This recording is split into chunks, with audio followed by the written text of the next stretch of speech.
Ma'am, the role of government during the COVID period needs to be emphasized. As me being a member of the Health Committee, I have seen the entire journey of the government, the preparedness being done by the officials during this period of 1 year. The announcement of lockdown was a decision which has saved many lives, more than one person can imagine. Our country was not prepared for such a pandemic. We didn't have an infrastructure for isolation. We didn't have isolation beds.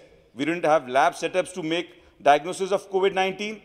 The words such as mask, the words such as use of sanitization, the words such as social distancing were not aware to the citizens of our country. And most importantly, the social stigma related to the disease was such that people were not allowed to come back to their home after getting a complete treatment, which the lockdown made a thought process in the minds of people so that people start accepting people who are getting cured from the COVID disease, and also for the doctors who are treating these patients returning home.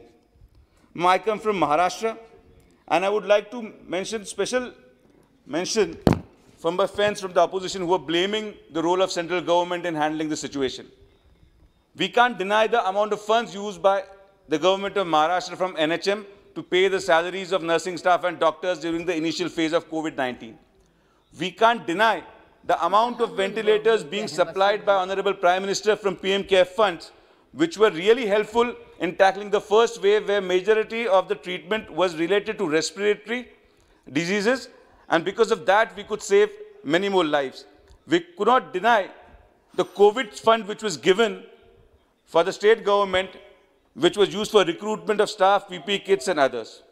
I just will use 5 minutes more, or 2 minutes more. Rest all have been mentioned by my colleagues. I would like to address a few issues, Honorable Health Minister, regarding my Ahmednagar constituency. Firstly, the funds that are disbursed from PM Relief Fund for various medical ailments need to be done in a swift manner. We as Member of Parliament, when we issue letters for people undergoing transplantation, joint replacements, cancer treatment, these funds take a lot of time to reach those patients, and probably the patients don't get treatment on time. Secondly, to bring in a regulation for the people who are working, who are passing out from government medical colleges. A lot of people have mentioned that we have built a lot of medical colleges, there are 80,000 students who are passing out, but are they really working in rural India? In my Ahmednagar constituency, when I visit in PHC, sub-centers, rural hospitals, I can't see any of the interns or the people who are working, who are passed out from government medical colleges working over there.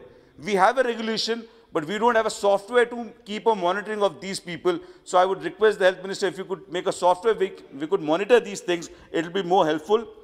Lastly, to make the role of Member of Parliament more important in disbursement and utilization of funds from the centre.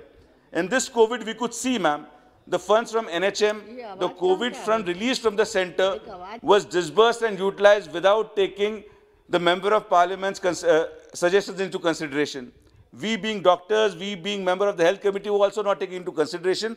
We would like to work more effectively in implementation the dream of Honorable Prime Minister, and in the end, I would like to support the demand for grants.